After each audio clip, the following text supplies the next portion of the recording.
Haleluya, saudara. Terima kasih.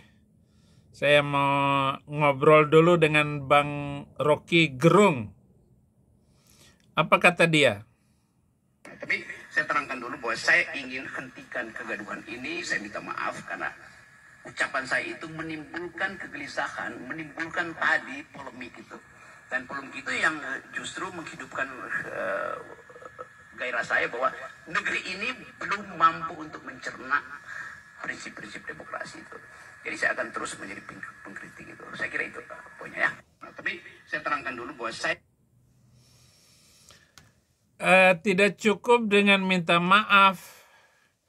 Nanti nyawa Bung Rocky Gerung bisa gereng-gereng nanti. Karena beliau sudah punya banyak catatan. Bahkan yang pro demokrasi itu dihabisin sama beliau waktu mertuanya berkuasa. Jadi hati-hati, Bung. Apa artinya minta maaf itu? Terlambat sudah. Bahkan Bung Rocky yang menjadi pengkritik demokrasi, mengorbankan dan masuk di dalam agama Pulkusuntur itu, habis.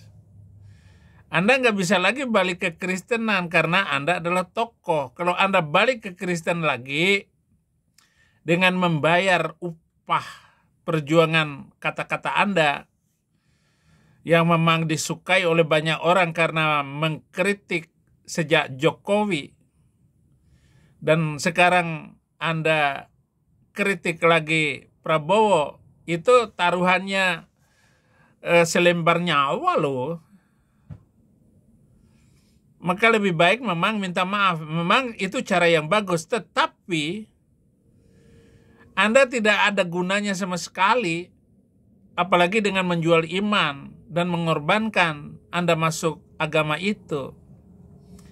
Sangat memalukan Anda ini, Bung Rocky Gerung. Anda adalah orang yang idealis. Sampai hari ini banyak penggemar Anda. Tetapi sekarang ini apa yang terjadi? Ini adalah di seluruh Indonesia terjadi demo yang luar biasa. Tetapi saya percaya Pak Prabowo akan bisa mengatasi dengan pegang teguh tali kekang baju hijau dan baju coklat itu. Kalau enggak, habis ini Indonesia.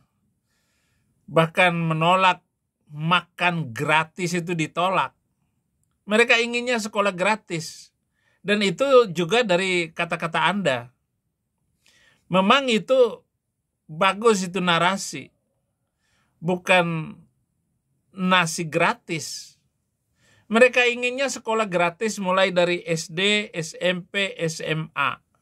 Harus gratis supaya pendidikan Indonesia ini adalah pendidikan yang luar biasa dan maju. Orang-orang Indonesia bisa dipakai di luar negeri.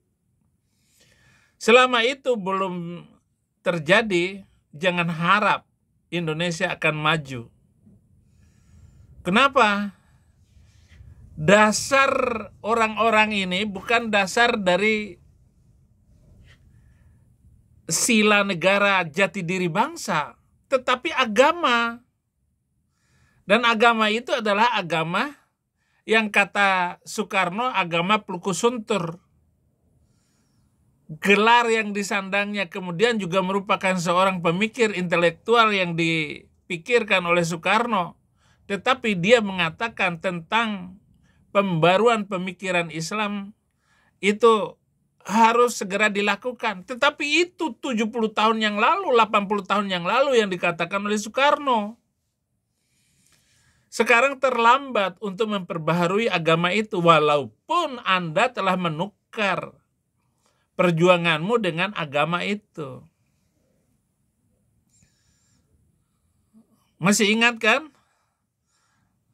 agama yang dikatakannya isi alam sonto daripada loyo, dan beberapa tulisan yang ada di dalam buku pemikiran-pemikiran Soekarno yang ekstrim dalam menggugat cara berpikir umat Islam di Indonesia, Anda juga tidak berada di sana.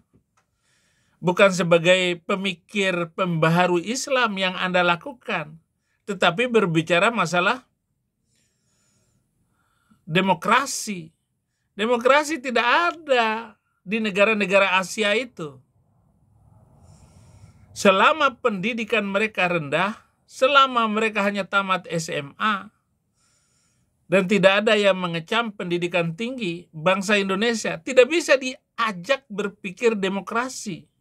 Apalagi mereka-mereka ini, mayoritas ini adalah orang yang tidak tercerahkan, orang yang terkungkung, terkunci di dalam keagamaan, bahwa agama bagi mereka telah memenjarakan hati, pikiran, dan telinga mereka, sehingga tidak bisa diajak maju.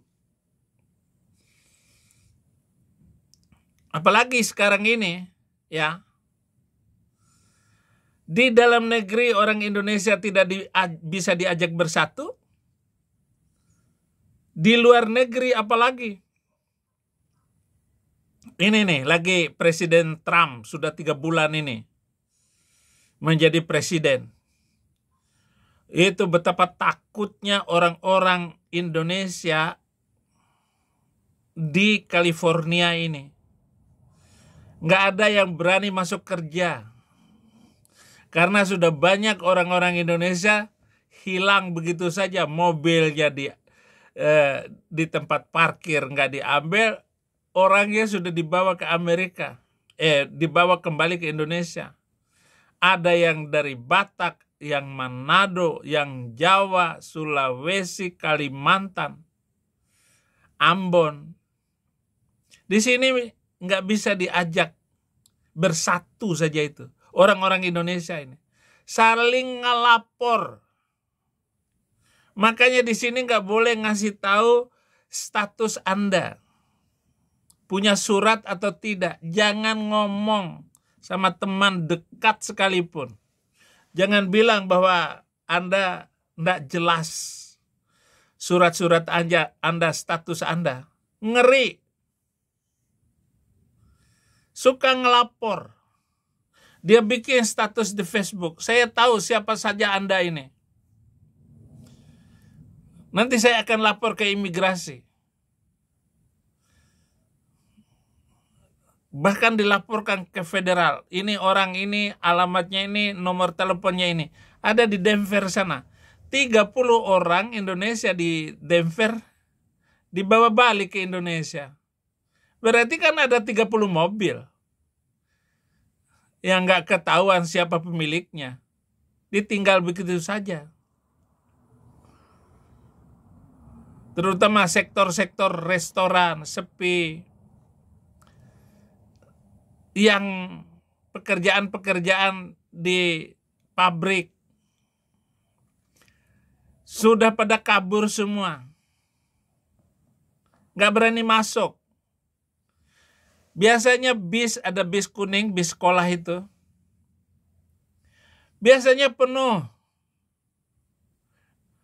Kan ada bis kuning yang ngantar murid dari rumah, dari titik rumahnya itu ke sekolah. Ngantar lagi, ditaruh lagi di titik itu. Tinggal 6 orang, 5 orang di bis itu. Begitu besarnya pengaruh ini. Pengaruh Trump ini. Takut keluar. Ngeri keluar, saudara-saudara. Jadi sasarannya restoran, mall, gereja, sekolah. Restoran-restoran itu pada sepi semua. Ngeri, saudara-saudara. Apalagi berita tentang Saifuddin Ibrahim. Wah, itu laku digoreng terus. Saifuddin Ibrahim sudah ketangkap. Ini senang sekali ini orang Indonesia bahwa Saifuddin Ibrahim ketangkap, apalagi Muslim. Tangkap. Mereka senang kalau Saifuddin Ibrahim itu deportasi.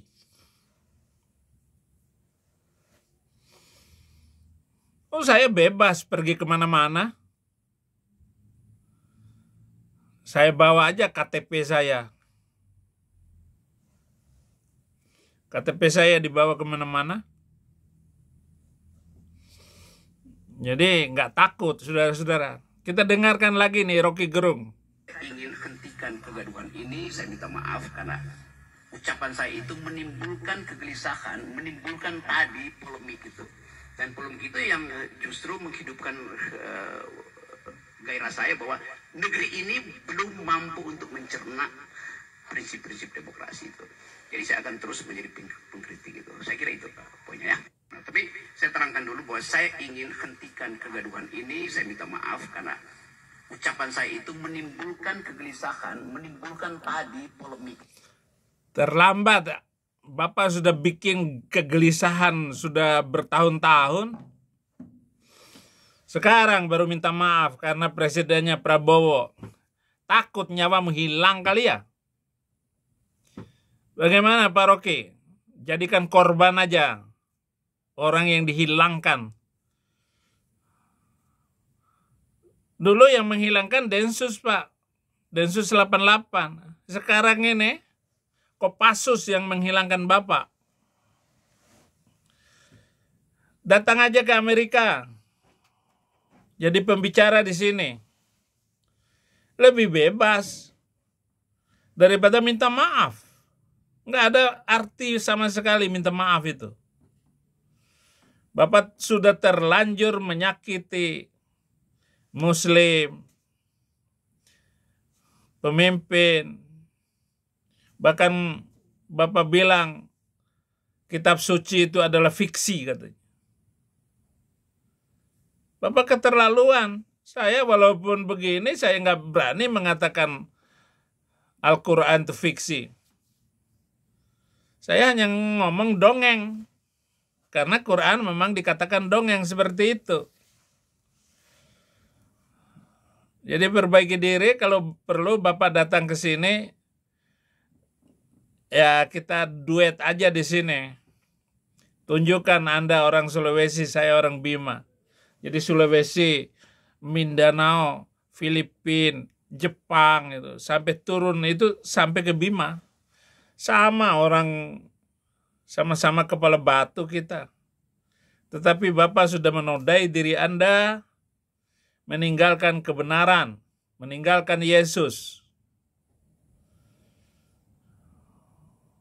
Saudara meninggalkan kebenaran itu menukar dengan harga yang sedikit. Sekarang minta maaf. Maaf. Nggak ada lagi Pak. Bikin malu. Kalau benar Anda seorang yang berotak cemerlang, kembali terima Yesus Kristus sebagai Tuhan dan Juru Selamat. Itu himbauan saya. Dan kepada semua, terima kasih. Tuhan Yesus memberkati.